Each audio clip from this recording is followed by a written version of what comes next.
Hi, welcome to another episode of Selling in the Motor Trade. In partnership with Kazana, improve your margins with real-time, data-driven retail valuations backed by the largest raw data set in the UK. They're an evidence-based guide valuations for main dealers, car supermarkets, and independents, along with Symco training, where we talk about training in the real world, what's happening in the market today, not 10, 15 years ago. Together, we're going to share tips and ideas on how to sell more cars, improve your service and parts operation, and generally put more profit into your department, dealership, or dealer group.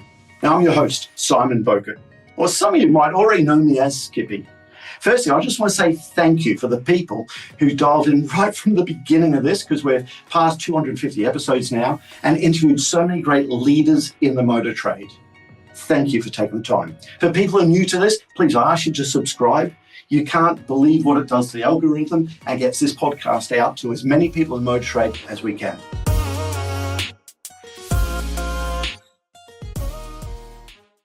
Hi, welcome to another episode of Selling in the Motor Trade.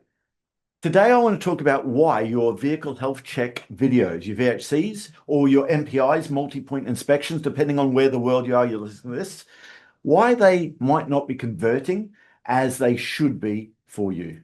Now, listen, stay tuned to the end of this because I'm going to give you 6 key steps to go back into put in place in your business. They'll get you results immediately. Now, that's going to be the end of this. But let's dig in this to start with. Vehicle health check videos have been around for a long time now.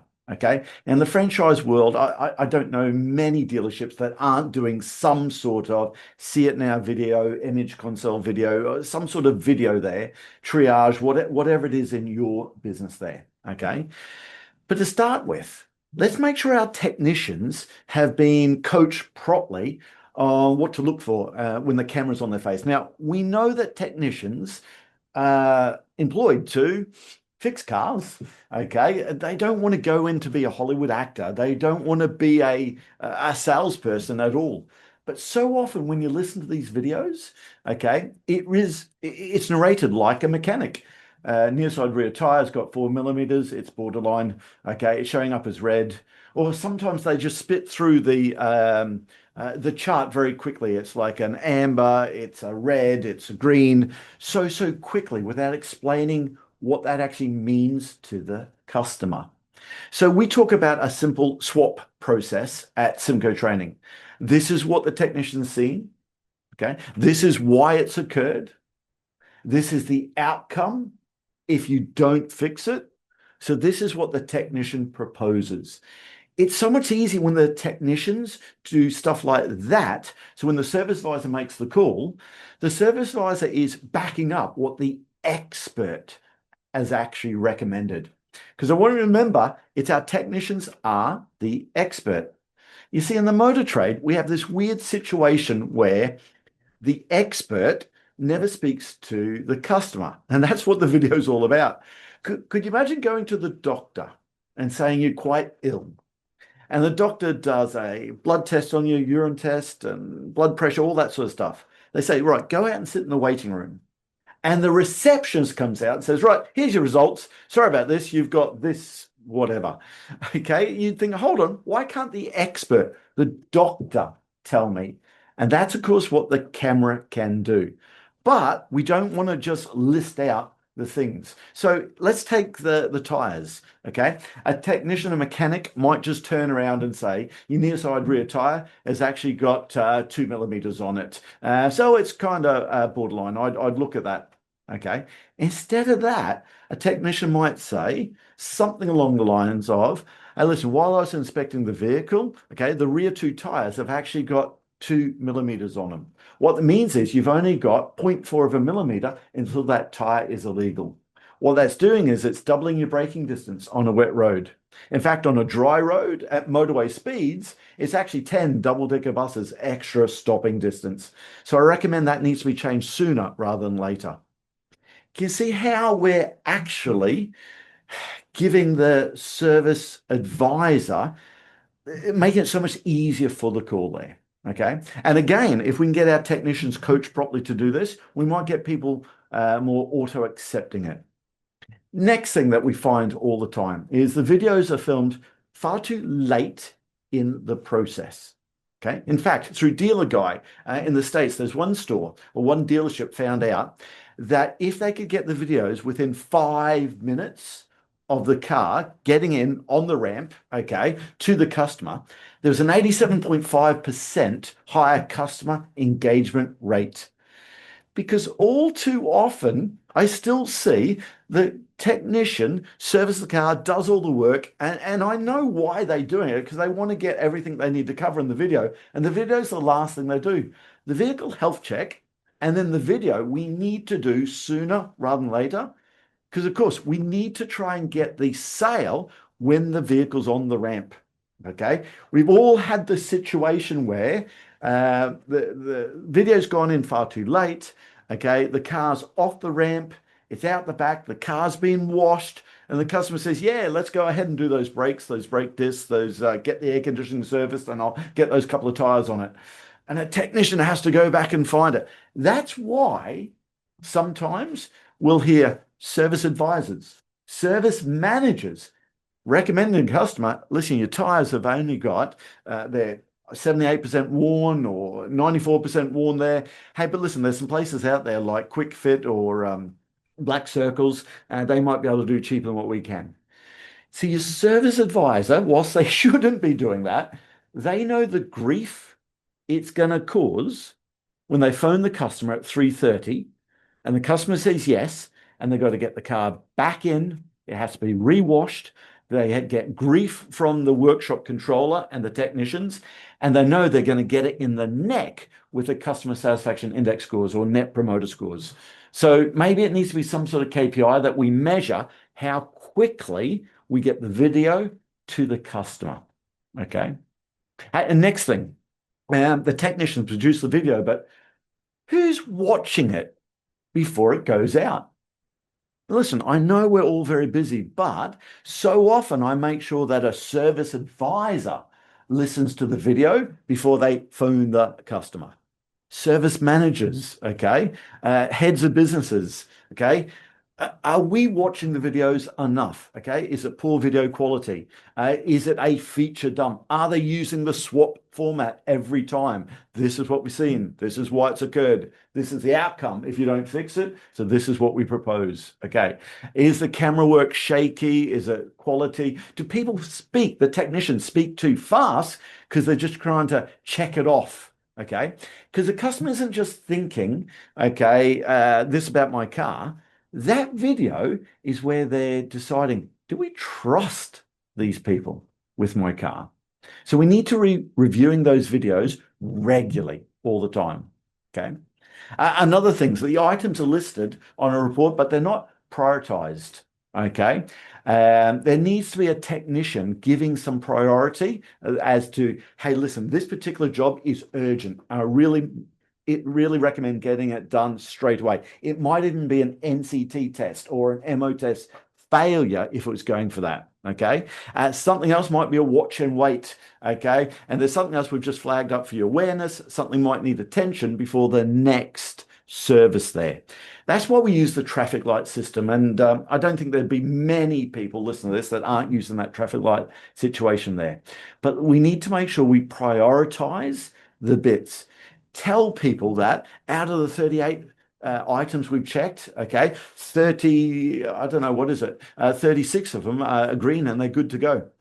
There's one area that's amber, nothing to worry about now, but something we'll talk about when you pick the car up. It's something that's going to be due before your next scheduled service.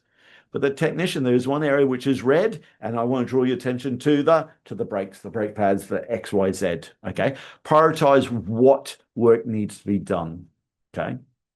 Now, then we've got the problems with the phone call after the video. So the video gets sent out. Okay, the customer watches the video. The service advisor calls, and the conversation is something like that. Okay, did you watch the video? And the customer says, no, actually. Service advisor think, well, I know you've watched it. The email's come through. Okay, or if they haven't watched the video, how many of the videos are actually watched now? In fact, if you've got a situation where less than half of the customers are watching the video, so often I find it's a dealership that's been using them for a long time, and the customer's so used to the video being of poor quality. It's just a tick box exercise. Maybe they read the vehicle health check.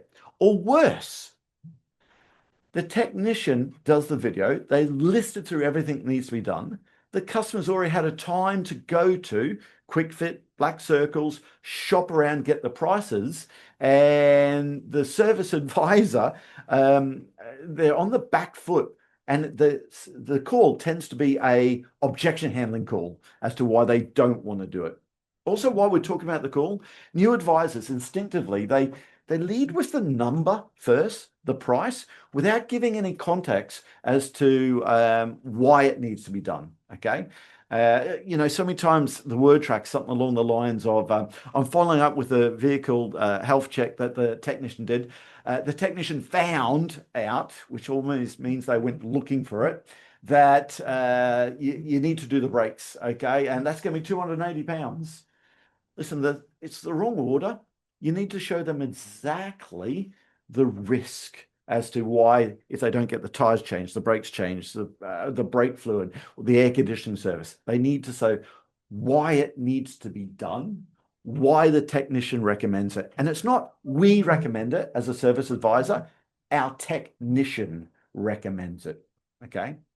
The next thing is make sure that our service advisors and reach out to us. We have 5 simple objection handling techniques for service advisors, because you've got to remember our service advisors might not want to be salespeople. They might take that job not realizing that they are actually salespeople. In fact, so often customers buy the first car from the car sales department, but they buy the second, the third, the fourth, or make the decision to come back to your dealership because of the service department, the after sales department. Okay.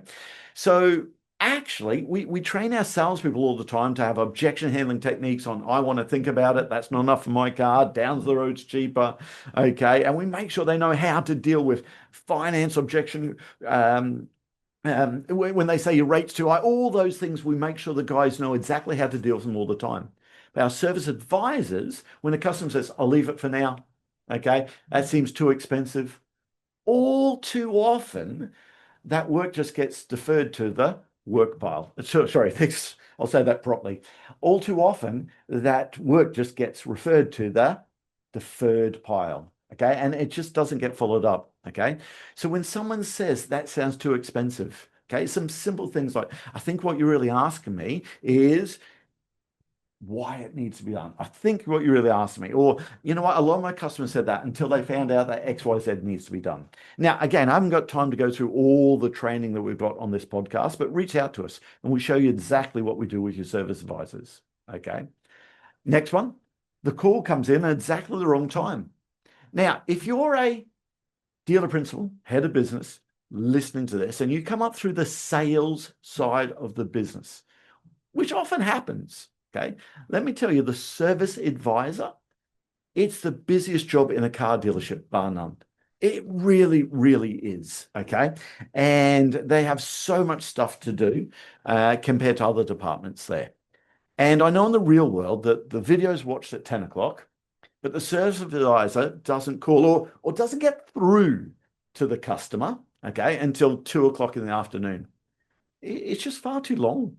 The customer's cooled down. They've shopped around. The car's not on the ramps. It's back out. Okay. It's been cleaned there. Okay. We need to make sure we get the call in. Now, to help that, when we set the agenda, when the customer drops the car off, we're going to tell the customer every single time, we're going to carry out a complimentary vehicle health check, which is going to look like this. Now, listen, there's 3 different colors on it. If it's green, it means it's good to go. Now, if it's amber, it's something that's going to require attention before your next scheduled service. Now, if it's red, it's something that's going to require immediate attention. But listen, what I'll do is once the technician has a chance to do that, I'll pop a call into you this morning. Okay, I've got here your phone number is finishing in 556. Is that the best number to get you on this morning? Okay, make sure it's this morning. And again, tell the customer from time to time, the technician might want to send you through a video or something he wants to draw your attention to on your car. I've got here your email address is simon@horatechnologies.com. Is that the best number to get you on? Okay, something like that to make sure that they get to the customer as quick as they can. Okay. Now, also the deferred work. What actually happens to it? Okay. When someone says not today, we'll do it down the track there. What's our process like for that deferred work? Okay. How are we getting back to the customer? If a tire's got 3 millimeters on it and a customer says not today, who's actually calling them in 3 months' time to say, based on your mileage, it's probably due now there? Also, is it just an email that goes through or a text? That might be better, but are you just making the job easier for the quick fits of the world? Guys, I don't think a text or an email is good enough there. It needs to be a phone call or some other mechanism to actually guarantee that work. Otherwise, you're just helping the quick fit guys there. Okay. So have a look at your system there, how you're actually doing that. The advisory items to make sure we've actually get that business. Also, there's a trust problem under all this. We need to make sure that this vehicle health check video is we're trying to help the customer. It can't just be seen as a sales tool. You're just putting this in there just to try and sell me more stuff there. In fact, I've got to tell you, there's nothing worse than we've done a vehicle health check video. A technician has advised the things that need to be done. The customer's gone to the independent, gone to someone else, and the other person said, you know what, I think they're fine. No, I wouldn't do that at all. Okay. Not only does the video not get you the sale, what's our customer now think? Okay. That video has been presented as a way to prove that we're just trying to rip off customers there. Okay. That the vehicle health check recommendation was wrong. Now, we've all had that situation where their Fred in the shed, they're independent, knows more than they are. Yes, we're going to put genuine parts on. We need to make sure that happens. And we let the customers know what we're going to do with checking with the vehicle upgrades that we're going to do. We're going to talk about the oil, all the stuff that we need to make sure our customers know. So listen, just think about these, as I started off, 6 things to go back and have a look. Okay. Number 1, when you film the video, make sure we do it as quick as we possibly can. As soon as it gets onto the ramp, maybe make some sort of KPI and you decide in your business how quickly we need to do it. Remember, what you measure tends to improve. Train the technicians on a simple process on SWOP. This is what they've seen. This is why it's occurred. This is the outcome if they don't fix it. And this is what they propose. Okay. That's what we prefer. There's some other people out there say, this is what I found. We try and avoid that because I found means they went looking for it. Okay. So train the guys, make sure they know how to do that. Again, reach out to us and we'll show you exactly how to get the guys up to speed on that. Okay. Never open a follow-up call with the price. Always lead with the reason why and the risk if they don't do the work. Okay, that's more important before you give the price. In fact, I heard a service advisor turn around and say, I've got a price on your brake pads and I'm not going to lie to you, they're really expensive. Of course, what chance has a customer got? And by the way, were they expensive to the customer or maybe your service advisor? Okay. And number 4, look at your deferred list. Okay. Who's calling them? Who owns that deferred list? Okay. Yes, there's systems out there, they'll send texts and emails there. But again, how effective is that compared to a phone call that can actually take the booking? Okay. Measure your approval rate by advisor. Okay. Let's make sure that we measure it and we actually see what is the closing ratio per advisor. So often, that can be manipulated. You get one service advisor, they're looking brilliant on the red work because a customer come in and the engine blew up. Someone's put that down as red on a vehicle health check and they've got a great hit rate for that month. Who are we kidding? Okay, we want to look for proper upsell work for red and amber work. Let's make sure that we measure per advisor actual real upselling there. Okay, and also when people say no, make sure you're offering your whatever is your bumper process where you can spread the payments or something like that there. Okay, don't just go into discounting all the time. Anyway, guys, that'll about do it for now. I just want to kick around some of the ideas that we find when we go into dealerships all the time. And listen, if you want more ideas on that stuff, reach out to us. We've got lots of training content there. We've got lots of stuff we can send you out to get your technicians and your advisors to really improve your vehicle health check calls. That just leaves me to say that all details of this episode and other episodes on the selling in the motor trade can be found on our website, symcotraining.co.uk. Go there to get a copy of our book, Words That Sell Cars. Go there to sign up to a free trial of our Sales Fitness online sales training program. Easiest way to get hold of me is Simon Bowkett through LinkedIn. Thank you.